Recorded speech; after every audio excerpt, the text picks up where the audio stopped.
Welcome to Language Access Matters, the podcast that dives deep into the crucial role of language access in public services and businesses.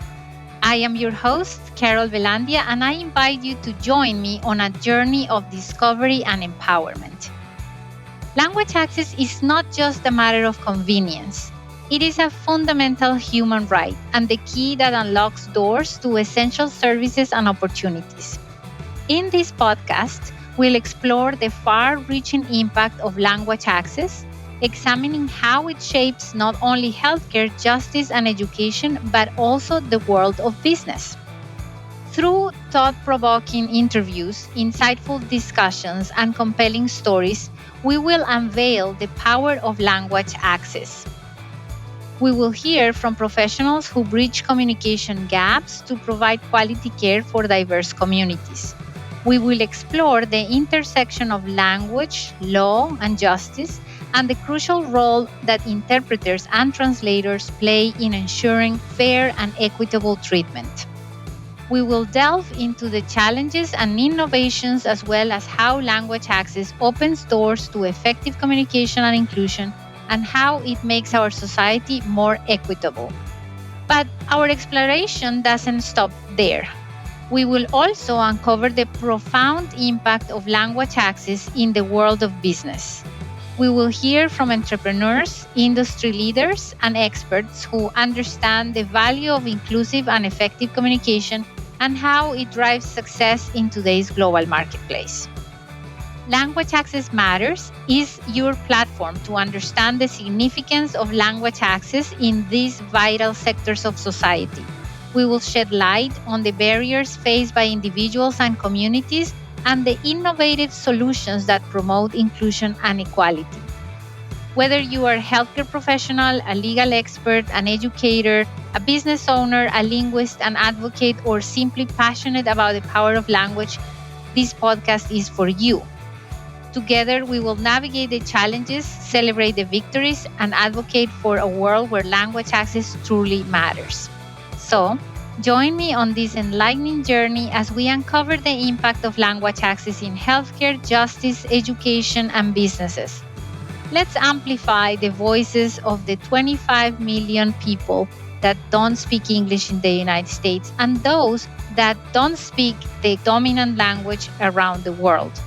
Those voices deserve to be heard and empowered, and we need to empower ourselves to build a more inclusive future. Welcome to Language Access Matters. Let's embark on this transformative exploration together.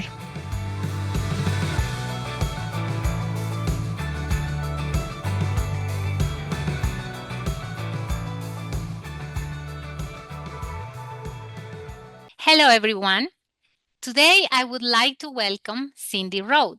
She is a nationally recognized language access expert, advocate, and policy leader with decades of experience advancing equitable access to services for individuals with limited English proficiency. She has played a pivotal role in shaping federal, state, and local language access policies, providing guidance, training, and technical assistance across healthcare, social services, and public systems. Known for her principled leadership and deep commitment to civil rights, Cindy continues to be trusted voice in the movement to ensure language access is treated not as an accommodation, but as a fundamental human right. She is now co-leading the effort Unheard Voices, which is an initiative that she's going to talk more about. But this is an initiative from the National Coalition of Language Access that refers to the systemic silencing experienced by communities whose communication needs, spoken, signed, or otherwise, are ignored. So, welcome, Cindy. We are super excited to have you here. As I shared with you before we started the recording, I have always wanted to have a chat with you, and ever since I started my career in language access, and now it finally is happening. So, Cindy, welcome, and tell us about your path to language access. Wow. Well, I always like to say to people that my great claim to fame in this field is that I'm old, which is simply to say that I came into this field before it really was a field. My first career actually was in international rural development. And I mention this only because I think this is what gave me a lot of the fundamental motivation and skill sets that I have used later in life, later in this career. Um, but I spent 5 years working in rural parts of Latin America, in rural parts of Ecuador, the Chaco of Bolivia, various parts of Mexico, Honduras, out on the Mosquito Coast, Guatemala, doing rural development work, which gave me an opportunity not only to work in healthcare in Spanish, but also to get to know a lot of people um, who were really in, I guess, what I would later learn to call marginalized populations, people who were lived in rural areas, who were poor, um, who were struggling. And I had wonderful teachers, mentors, uh, life just kind of threw at me, who were very much invested in bottom up, grassroots development, coming from a position of respect for the communities that I was there to serve. And and I think that that played a large role in forming both a sense of personal humility because, Mm-hmm. you go work with a bunch of farmers in the highlands of Ecuador. And when I was 22, and I came to understand that even with the first-rate college education I had had in the United States, absolutely nothing I knew was of any use to those people. Mm-hmm. And that's probably when I started to become useful, is when I realized that. Um, and also, it gave me a real understanding about what it is to experience barriers to care. Mm-hmm. Um, when I ended up coming back to the United States, I came back, we'll just skip over a bunch of years, ended up getting a master's degree in international public health from the University of Washington with a view of going back to Latin America to continue the development work. But at that moment, the former Soviet Union broke up. A lot of foreign aid was being diverted to Eastern Europe. Um, Development work in Latin America was turning much more to hiring local people, which I totally supported. Made it harder, though, to get a job as an expat. And the long and the short of it is I ended up getting into medical interpreting to pay the bills. So, like many people in the early 1990s who got into this field, we didn't come to this field to healthcare interpreting, with a master's degree in T&I from a university. Most of us came to this field out of a desire to be of help to the community, and out of a need to earn some money. And that was definitely my position. I ran out of Mm-hmm. money. And a friend of mine from graduate school said, "Hey, you speak really good Spanish. You've worked, with communities from Latin America. You know all the vocabulary. How about working as an interpreter?" What training did I receive? I got trained to interpret over lunch. That should make all of us hesitate. Yes. Yeah. But I worked as a freelance interpreter, doing medical and social service interpreting. I I finally got into a 12-hour training called The Art of Interpreting, and that's pretty much all there was for medical interpreters in Seattle at that Mm-hmm. time. It was very much focused uh, on the court model. Render in one language what was said in the other. If nobody understands, that's not your responsibility. But all the years that I'd had working with communities and working with people who were being left out of the dominant systems led me to think, that's not going to work. That's not going to work. And so I always like to say that those years of being a freelance interpreter And then the subsequent years of working with the cross-cultural healthcare program at Pacific Medical Center when it was first started, um, I worked 12 hours a week with cross-cultural, and then I was hired the other uh, uh, 28 hours a week their first staff interpreter. Mhm. And the experiences there are what really formed my thinking about what healthcare interpreting was all about, what healthcare interpreters needed to be able to do. But my interest has always been in systems change. Mhm. So it became very clear to me early in that in those years that I remember very clearly thinking at one point, we need to fundamentally change how the US healthcare system provides services across languages and cultures. Because at that time in the early 1990s, and many of our listeners, if you were around then, you're going to remember this. We were still depending on children to interpret. Mhm. Every time somebody walked in that didn't speak enough English to speak with the doctors, it was a big crisis. Oh, wait a minute, wasn't there somebody on the janitorial staff who spoke Spanish? Or what about down in X-ray? That woman, what's her last name? Hernandez? She must speak Spanish, right? Get her up here. You know, I, you know, I just cringe. And in those early years in the early 1990s, we were just beginning to see work being done in different parts of the country in kind of silos where everybody was working alone. In like Minneapolis had some work going on, Boston had some work going on, Stanford down in California. We had some stuff going on here in Seattle, mostly based on legal suits, legal That's a challenge. Right. It's so well, it catches my attention that you've described the origins of like training for interpreters. And by the way, I think you are the first interpreter or former interpreter that I have interviewed in the podcast. And I think it's very interesting your perspective on training for interpreters and how that has evolved from zero training to maybe Nothing. 12 nothing, right? To 12 hours. And now the requirements, I think, minimum 14 hours.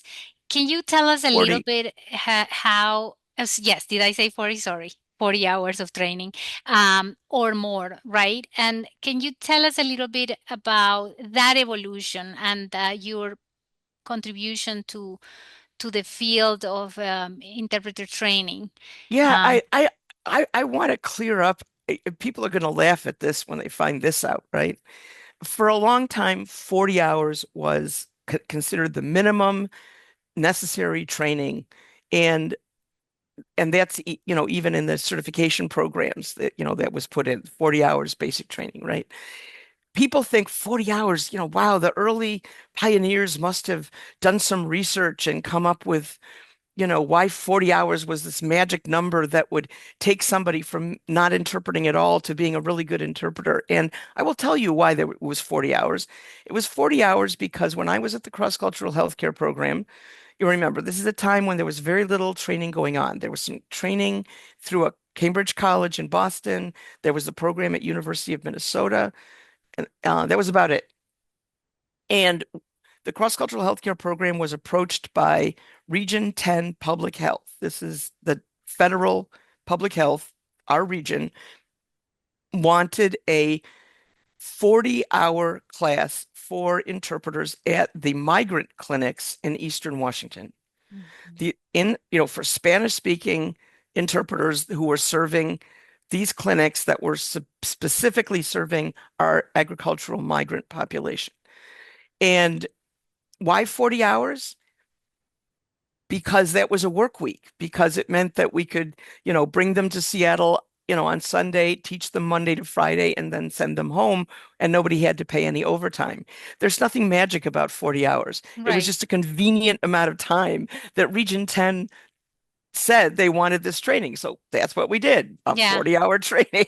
In fact, what was studied was how many hours of training would actually make the difference. And what I have come up with is that 100 hours of training, which is what's documented, it actually is better for, or it reduces the number of mistakes made by interpreters. So 40 hours, yes, I agree with you. It might be arbitrary, and we can extend that to at least 60 or even But 100 hours of training. remember, well, two things. First of all, that study that said 100 hours Mhm. uh, that was done, that study was not actually looking at that. Mm, It was looking at something else. And they happened to do this and the primary author on that study told me this. It was kind of an afterthought. They said, we're looking at, we've recorded all of these interactions. Let's see, and there's all these mistakes, on the part of, trained interpreters and untrained interpreters. But let's see where the mistakes become clinically significant and at what point do they come, is there any break where at a certain level of education? So it was kind of an afterthought. And mhm. if you look at how they defined, training, it was very loose, included going to conferences and because, remember it wasn't quite as structured as it is now. So they statistically came up with that 100 hours, but how they defined training was pretty loose Yeah, in that study because it wasn't designed to test that. But absolutely. the other And th and the we other can thing put the about reference for all of our listeners. We can put the reference to that study. I think what is very important is that interpreters ought to be trained.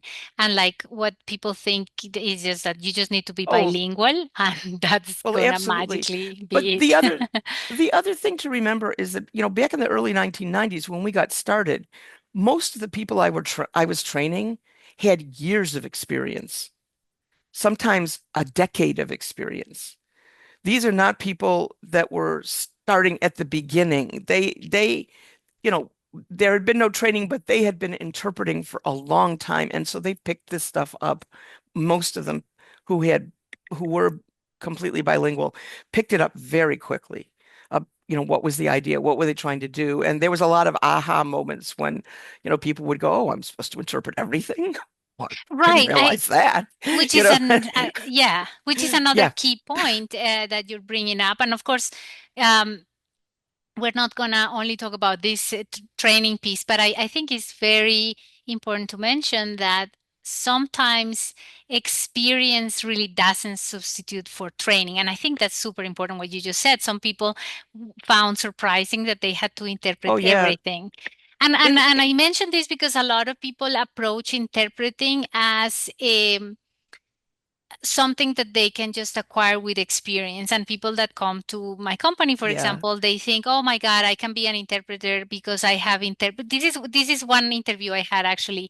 This gentleman came to me and said, oh, I asked, would you consider taking training? Because he had a resume of 15 years of experience. And he said, no, I don't need Don't need it training because I have interpreted for my wife for 15 years. Doesn't that tell you something alarming? Like right you're there. not, didn't you know Yeah. the code of ethics? Um, s- Well, yeah. and interestingly, if I can just say, Mhm. remember that back then, this is the mid 1990s. So that training that we developed with the cross-cultural healthcare program was bridging the gap. Okay. And it was developed by a group of people. And I kind of ended up leading that group through a number of interesting permutations. But anyway, there you go. Um, and remember that there was no code of ethics. There were no standards of practice. There was no code of ethics. There was no national certification. There was no structure at all. Every place was doing whatever it seemed to think was best. And I think that is one of the contributions of bridging the gap is that it was one of the first portable, if you like, training programs. And the goal, and this came very much from my experience in grassroots development work, the idea that you always start by thinking, how am I going to end up passing this work on and leaving? The idea is always not to create a situation where where the work is dependent on a particular individual or a particular program. So from the very beginning, we said, okay, we're gonna teach this class bridging the gap with a training of trainers attached, so that we can then train trainers, give the curriculum away to a hospital, to a community-based organization, to anybody who is willing to continually train interpreters, because we realized that we needed not 100 interpreters or 1,000 interpreters. We needed tens of thousands of interpreters, and we needed them quickly.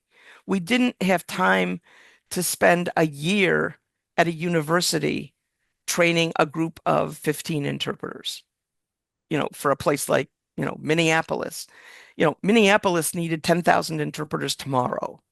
So it was a recognition that, 40 hours wasn't enough, but it was better than nothing. It was And better than it nothing, yeah. and it did give us an opportunity to teach about ethics, even though there wasn't a national code, but there was some agreement on ethics and standards, that we're going to try to use the first person, that we interpret everything, that we're going to be accurate, that we don't filter things out. And I think that beginning of widespread basic, very basic introductory training for healthcare interpreters specifically in the United States was through that program. And then others popped up, hooray, that's great. Programs develop, they change. It might shock people to know that in those times we did not test people's language skills. If you said you were bilingual, we let you into the class. I don't know how many interpreters I trained whose either English or non-English language skills were nowhere near what is necessary to be an adequate interpreter. Um, Hmm. but we knew that if we required language testing at that time, it was it would be such a big barrier that we wouldn't get people into the trainings. I mean, we were getting a lot of people saying, 40 hours. What could they possibly teach us in 40 hours? We don't need that much training, a day. That's fine. We could do this in a couple of hours. Right, exactly. Over lunch, you can train me over lunch, There right? you go. That's where I learned. Well, Isn't that frightening? I lived for years in terror that somebody with a degree in T&I would start to challenge me on my credentials. And what was I going to say? I don't have a degree. I don't have a master's degree in translation and interpreting. but Um, certainly you have become a pillar in terms of ethics and what interpreters are supposed to how are they supposed to carry out the profession. And in fact, I think it's important for people to understand that ethics is really what makes a profession what it is, right? And the fact that interpreters and the interpreting profession and medical interpreting profession has a code of ethics is really what makes the difference between someone who's ad hoc interpreting and someone who is a professional interpreter, because they have this set of rules that they need to abide by. And even and if I, you, yeah, I mean, I think you have. Why don't you tell us a little bit about your contribution to that code of ethics or ethics, the well, field of ethics in interpreting? I'm going to I'm going to take it back one step, Yes. because the very fundamental question in establishing interpreting in healthcare is, what is the purpose of an interpreter in a healthcare session? Because everything stems from that, right? Hmm. What you consider to be ethical behavior depends on how you define the role. What you consider to be appropriate standards of practice depend on the ethics. Hmm. How you train people depends on the standards that you're training them to, which depends on the code of ethics, but it all stems from the role. And in those early years in the field, we spent 5 years arguing about what the role of the interpreter was, because, and this is a critical thing in my mind. And if you ask, what do I think I have contributed to the field? I think this is an area where I have contributed something useful. And that is that if you if you believe that the role of an interpreter is simply to render in one language what was said in the other, and not and that's it, that's all you're responsible for, then there's a lot of things that interpreters feel called to do that they can't do because it's not their job, it's not their place. all they are is rendering from one language to another, which by the way, in many languages, AI is going to be able to do that. And if that's all Exactly. we're doing, we're going to be toast. Um, but, or I should say, we're going to be yesterday's news. We're going to be the Exactly. buggy makers and the buggy whip makers. But Hmm. in my experience in those early years, and I think coming from a position of social justice and looking at things from the point of view of the patients, which is because of all the work I had done in Latin America, I was kind of coming at this, looking at this through the patient's eyes. Um, it became clear to me that we needed two things. First of all, that very narrow role that was applied in the courtroom with very good reason in the courtroom did not serve well in healthcare. But I also saw that some interpreters were just out of control. You know, they saw themselves as social workers, Yes, and exactly. that was not our role.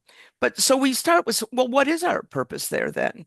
And that's why, like in Bridging the Gap, we came up with, after much discussion among the whole group, the people that were helping to write this, that our purpose was to facilitate understanding in communication between people speaking different languages. It wasn't just about rendering in one language. It was being is trying to be reasonably sure that people understood each other. Hmm. Because in healthcare, the understanding was absolutely critical. And a lack of understanding could lead to, Medical all errors. sorts of, and that in a collaborative environment like healthcare, which is quite different from the adversarial environment in the courtroom. Our legal system is set up to be adversarial on purpose. Um, but in healthcare, it's collaborative. We're all trying to get to the same ending. And so uh, understanding is absolutely critical. And as such, interpreters needed to be free to sometimes be a clarifier if they thought that something wasn't being understood, or to actually bring up a cultural issue if they thought that a cultural difference was leading to a misunderstanding, that the interpreter would be the only person in the room who understood that that was going on, and they needed to call attention to it. And also, let's be very frank that sometimes there were systemic barriers in a system that has a lot of systemic racism in it, and that in times interpreters would need to step up as advocates. But it also became very clear that there needed to be some guardrails around that, because if not, the interpreters became adversarial with the doctors and they Right. became too invasive and they called more attention to themselves. So where's the balance there? And I think that the whole approach of uh, um, that I guess I can say I came up with, called incremental intervention, Hmm. was an attempt to give an answer to that. So, okay, let's start with the conduit role. But when we start to see that there's a problem, maybe we need to jump into another role temporarily and then go back to being a conduit. Yes, To and make sorry, finish your thought. Yeah, and so that was an unusual approach at the time. Um, it seems to have resonated with a lot of working interpreters, medical interpreters, that say, yeah, that approach, it works. It gives me a tool to know when to jump in and when to stay back. Um, and it might be interesting for people to know that internationally, we are the only country that really has that for healthcare interpreters. If you look at Australia or Canada or New Zealand or everywhere in Europe except for Belgium, um, they have the interpreters in that very narrow role. And now they're starting to look at that and go, I don't, does this really serve us very well? We're starting to get discussions in New Zealand and discussions in Australia about maybe there needs to be a little bit more flexibility in the code of ethics to allow interpreters to, within certain limits, to be able to help facilitate the understanding. And this is what an AI will not be able to do. Exactly. And in fact, that leads me to the next point that I want us to discuss, which is language access advocacy, which is Mm, part of that um, role of the interpreting. And there is a lot of discussion about whether or not interpreters are advocates and whether or not they actually can perform a role of language access advocate, especially until the current political circumstances. So my question here is, when you look back at the early days of language access advocacy, right? How would you describe that evolution from being such a kind of a niche concern, to becoming today a recognized civil rights issue? And what has been the most striking change in awareness, or institutional commitment Yeah. or accountability? Well, first of all, let's differentiate between advocacy, the interpreter advocating within a healthcare encounter for the needs of the patient or the provider, I suppose, Hmm. um, and the work of advocating for the field of language access, Hmm. advocating for the provision of language access systemically. I see these as kind of two different. Hmm. Does that make sense? Absolutely, yes. Okay, so let's talk about the latter one. Um, Again, when I first started in this field in the early 1990s, there had been groundbreaking work done by advocates that came before me in actually, and the first that I really know about is I think it was 1989, Carmen Palomera Rockwell, who ran the Office for Civil Rights for DHHS in Region 10, which is the northwest part of the United States, right? Washington, Oregon, Idaho. She sent out a letter to all the recipients of federal funding in those states saying, hey, by the way, remember that you are required under the 1964 Civil Rights Act, based on the 1974 interpretation in Lau versus Nichols of the Supreme Court, you are required to provide language access, to provide interpreters if you take any kind of federal funding. And this was a huge shock to hospitals and clinics. They had no idea What year was that this again? that was in 1989. Okay, so it was before class standards even. Oh, way before the class standards. And there's a huge shock, and the hospital said, we don't want to know about this. But in various places around the country, I know in Seattle, there was a real effort to try, and it's kind of like the carrot and the stick they talk about. On one hand, we had a couple of community, what do they call them? Civil rights organizations that basically sued a couple of the big hospitals in the Seattle area because they weren't providing language access. And on the other hand, we had this incredible community clinic system that had been set up largely to um, supply during the 1970s, actually, to supply services to underserved populations that was serving a lot of the refugees that were flooding into the West Coast from the Vietnam War, from Cambodia and Laos and Vietnam. And uh, they set up a collaborative to provide interpreters on the primary care level. And so this group started to say, look, to the big hospitals, we will send an interpreter, a professional trained interpreter for you to work with.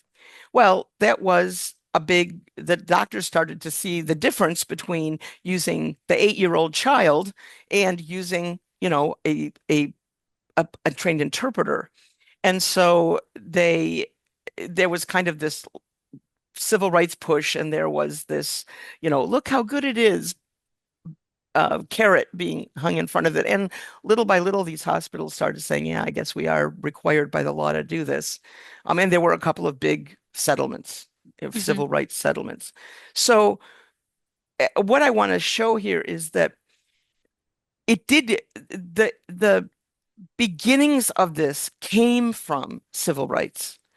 I mean, this was all rooted in the need to protect the civil rights of these individuals under the 1964 Civil Rights Act.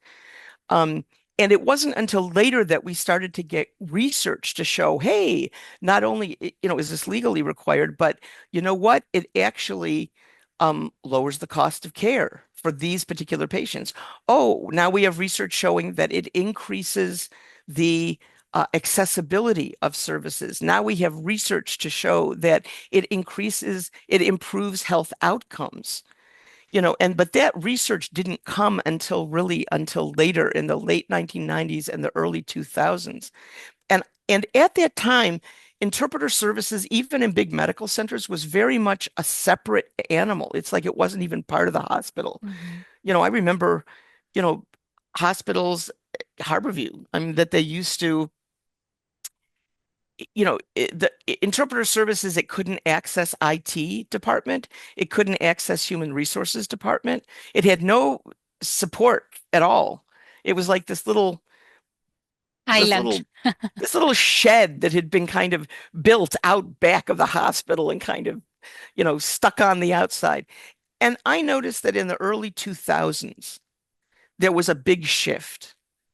Um, Part of it, I think, was because of the legal pressure. Started because from Region 10 Public Health sending out a letter of, dear colleagues, did you know? Suddenly we started, not suddenly, but then we started to have the federal Department of Health and Human Services sent out a, do you know letter. And then the Department of Justice Office for Civil Rights did that. And then we had Executive Order 13177. I hope I got that right. 13166. 66. 76. Right. Which was President Clinton on his way out of office. He had this executive order, which basically said, we're going to take the 1964 Civil Rights Act, which surprisingly didn't apply to the federal government. The 1964 Civil Rights Act only applied to people who received funding from the federal government. So all the hospitals taking Medicaid, all the hospitals taking Medicare, research grants, yep, they were covered. But, the IRS wasn't covered. A Social Mhm. Security Department wasn't covered. So this 13166 basically said, we're going to apply the 1964 Civil Rights Act to ourselves as the federal government.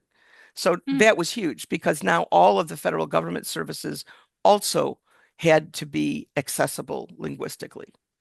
So that was huge. So what we saw, I think part of it was that legal pressure. I think part of it was the growing body of research.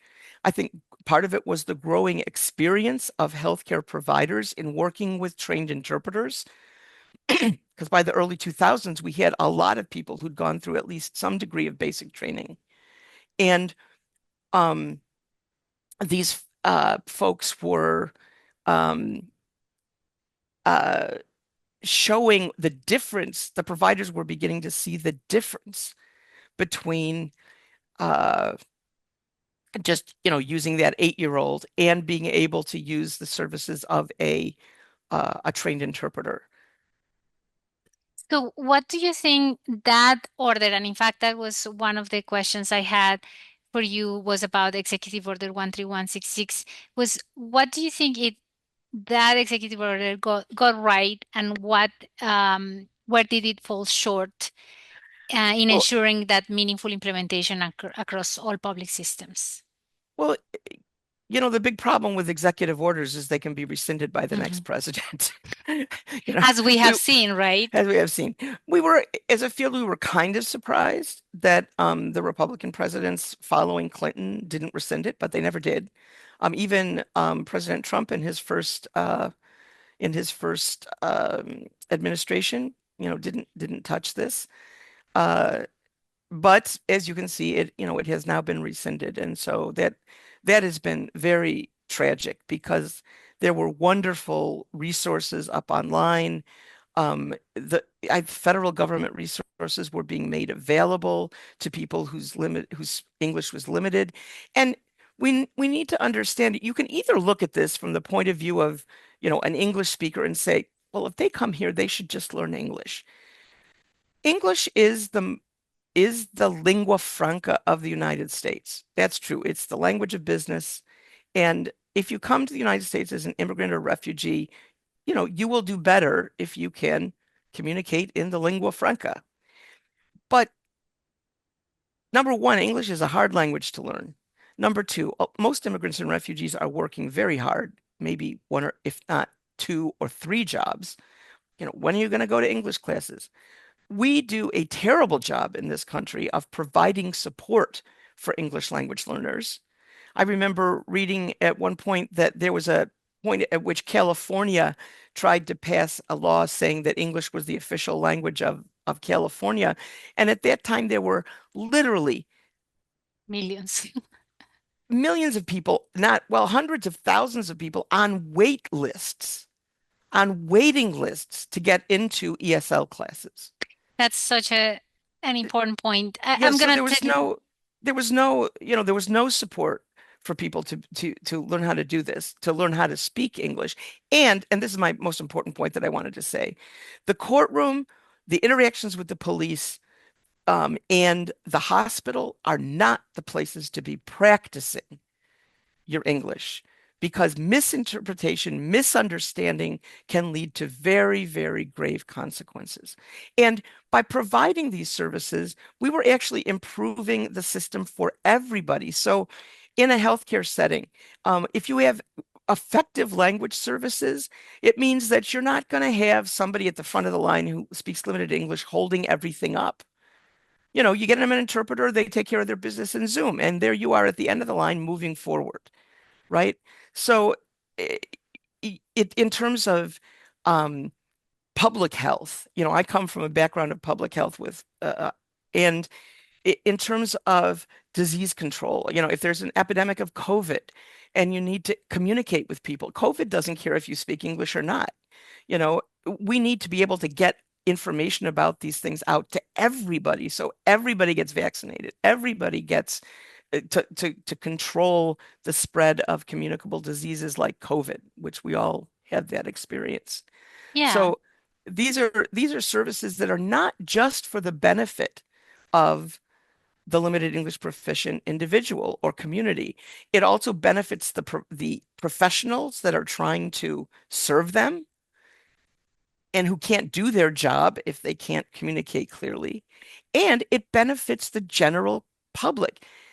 The fact that you can access the IRS in a language other than English means that you can pay your taxes, whether you speak English or not. That's a good thing for everyone. So I think exactly. we need to stop seeing this as a service to an immigrant or refugee population. It is an approach to integrating people into the general functioning of our society, which, by the way, has never been exclusively English speaking.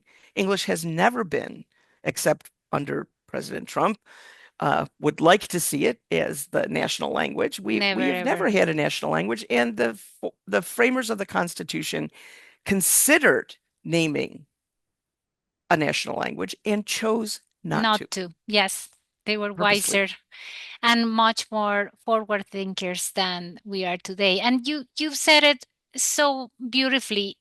An emergency or a situation where you are in front of a judge are not the points where you need to start practicing your English. I cannot even imagine.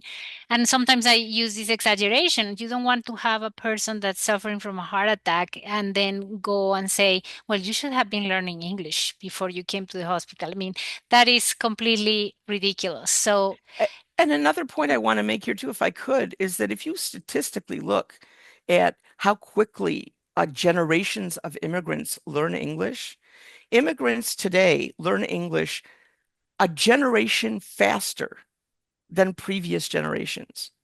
So when people say, well, why don't they learn English? I say they are. they They do. are learning English. But also you said something important about supports.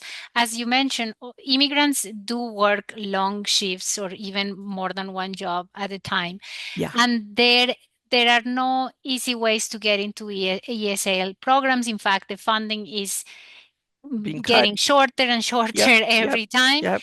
and it's not unlike other places. For example, Canada, where my sister lives, she moved from Toronto to Montreal at some point, and one of the first things she was able to do was taking French Yep. for 6 months, Yep. and the government paid for that. And she was an adult, and she was able to learn French, and now speaks French. So if you are going to demand that somebody speaks the language of the country or the region, then how about you provide some way to do that, right? Absolutely. And in fact, Absolutely. that brings me to the next question that has to do with the regulations and how it's understood that official language of the US. And that's Executive Order 14224. And I don't want to get necessarily into a legal discussion, but what have you observed after Executive Order 14224, which declares that English is the official language of the United States? Um, and that, of course, has sparked real concern within our field. What shifts have you noticed in practice since these changes happen, Yeah. and what do Well, you what let's do they remember signal for the future of language access and LP communities? let's remember first of all that an executive order is not a law. President Trump does not, nor does any president, have the power to name English as the official language of the United States. That requires an act of Congress.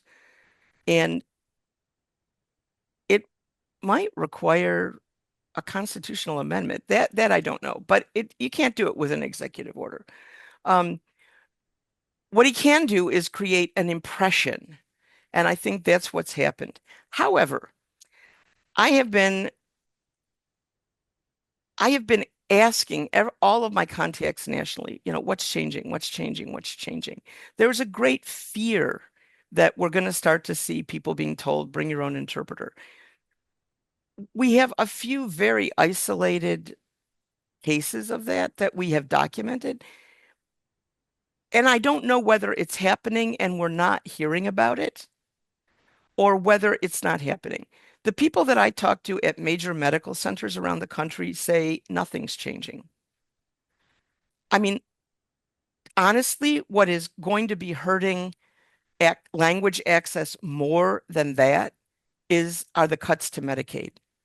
Mm. And can I talk just a quick minute about Hmm. that? Sure. Yeah, so as people probably know, Medicaid is it's a program that is funded partially by the state and partially by the federal government. So whether it's 50-50 or 75-25 depends on what state you're in. And um, a lot of under the Biden administration, under the Obama administration, there was a real push. We tried under Clinton to get national health care, and they just couldn't get it past Congress, the lobbyists from the Mm. insurance companies. So they did the next best thing under Obama was the famous Obamacare or the Affordable Care Act, which expanded Medicaid quite a bit so that states could provide coverage to more and more and more people. So, like in Washington State, we got down to, I think it was like 4 or 7% uninsured in the state. That is very close to 100% coverage, which is phenomenal. Mhm. And what that meant is that for hospitals and clinics, every patient coming through the door, they were getting some money to take care of, right? They were getting some kind of money to pay for the care that patient was getting. And that was huge. Now we see these cutbacks to Medicaid, and what we are seeing is these big medical centers and small rural medical centers. A huge percentage of their um, annual income, if you like, is their is coming from federal dollars. So, a big medical center in Seattle, I recently heard it was 66%, 2/3 of their income coming in every year is coming either from Medicaid, Medicare, federal research grants, some kind of federal monies. If this is going to be cut back, what are they going to do? There's going to be an enormous pressure to cut services. I read a study the other day that in Washington state, with these Medicaid cuts, there's 14 rural health care centers that will likely close. Close. It's not about not providing language services. It's about not being able to Providing provide health care. any services, Yes. period. A lot of hospitals are starting to close their obstetric wards, which routinely lose money. And usually what most medical systems do is they provide obstetric care and they, pay for it by, other things like um, uh, uh, other kinds of procedures that they do. And that's how they even it out. But they're saying, we can't tell, if we're going to have these huge cuts to our income, we'll have to close our obstetric service. So Where are yeah, women going to go to give birth? right. No, this goes And so beyond it goes our. beyond language Mhm. access. It But does. if you're a hospital administrator and you're having to close your obstetric care, or maybe you're in danger of having to close your doors altogether, how you are providing language access is probably not the top issue on Priority, right? of your list of things to worry about today. And it is very tempting to say, well, we got to cut back. We're going to cut back on our interpreters, or we're going to go all remote, or we're going to start to use an AI because it's significantly cheaper than having a human interpreter.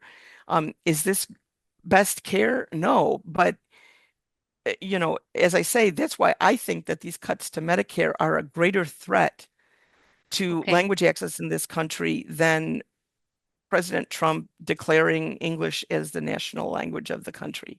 That Because in is the end, key. that does not override the 1964 Civil Rights Act, which still says if you take federal monies, you've got to provide equal access.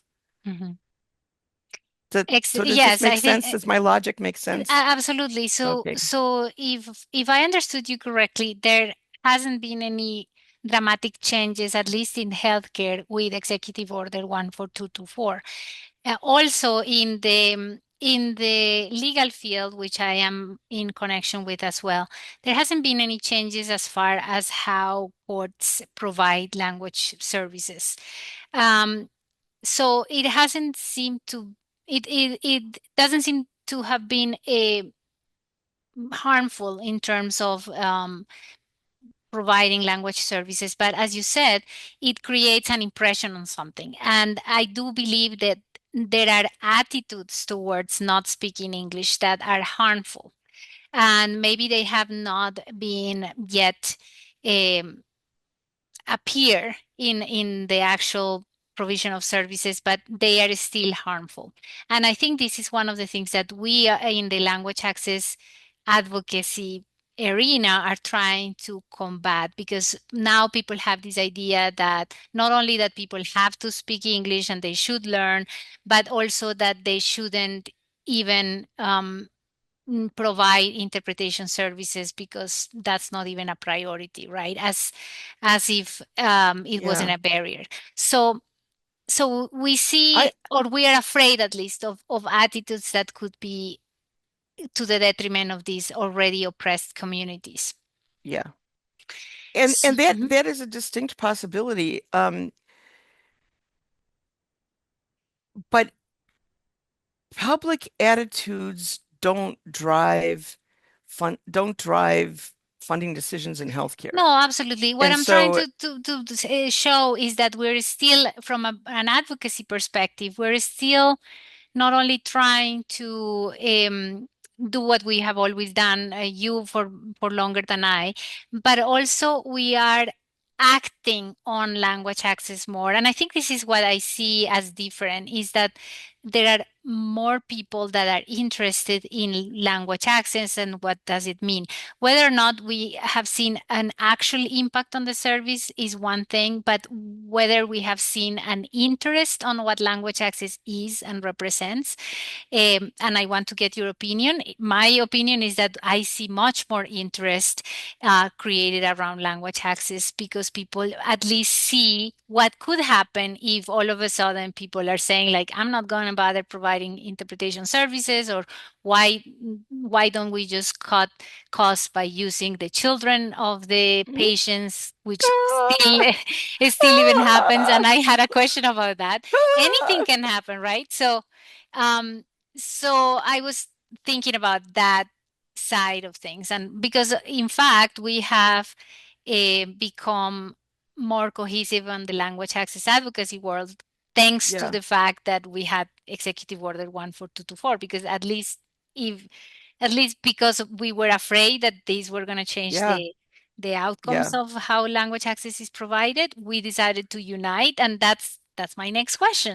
So tell me a little bit about the efforts that we have been doing in the field of language access Right. advocacy. And just to give a little intro to people, um, um, Cindy, as I said at the beginning, is the co-founder or the co-chair or Oh, the no, no, no, no. co-director I'm just a participant. or a participant of an effort called Unheard Voices, which is an effort that originated a few years ago, talking about children interpreting. But that, Interpreters, which is right, appalling and needs to, and is now, by the way, illegal, just so everybody exactly. knows. It's illegal to have interpreters to use children as interpreting. So as interpreters. So why don't you talk a little bit about Unheard Voices and what are we trying to Sure. accomplish with that effort? Well, so after this executive order came out, even though, well, even though we didn't immediately see hospitals and clinics or courts say, "Oh, we don't need interpreters now." What it did show us is it was like a clarion call by this administration that they intended to attack language rights. I mean, it was basically saying, this is war. And so I think all of us in the field wanted to come together to try and uh, organize, uh, also because of the executive order taking, the rescinding of executive order 13166. A lot of really valuable information on the federal websites was being taken down. It used to be there was all kinds of multilingual information there, and lep.gov was kind of oh, dismantled. Yes. lep.gov was a gem of a website. Hmm. Thank you to Michael Moulet, who Hmm. started and maintained that. It was anything that you wanted to know about language access, you could find on that website. And it was such an incredible resource. And, it was all just being dismantled. And so the part of the concern also was, can we capture this? Can we save it someplace, archive it? So when there is a change in administration, we haven't lost all of this incredible effort that's already been made, these wonderful things that have already been created, this knowledge that we have gained. And but one of the other reasons is we were afraid of what the reaction, what we might see happening in the field. And the Unheard Voices came about because of something I said earlier, which is I said, we don't have documented cases of people being denied access. And but who knows what's out there? These are interactions that go on between individuals, at the ground level in a hospital, in a courtroom. They don't get documented. We don't know. And so I could be completely wrong. We could have whole swaths of the country where people are being told to bring their own interpreter. We just haven't heard about it.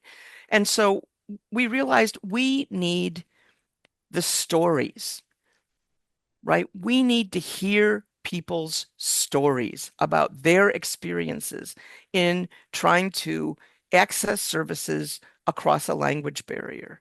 And so Unheard Voices basically is a small group, a subgroup of the National Coalition for Language Access, um, that came together to try and build a website and build an outreach process where we could invite people to tell their stories, whether it's a person who themselves is limited English proficient and had trouble getting access, whether it's a provider who couldn't get access to an interpreter in order to take care of a patient, whether it's a provider who was hearing a story from their patient. Oh, last time I came, I couldn't get services because of this.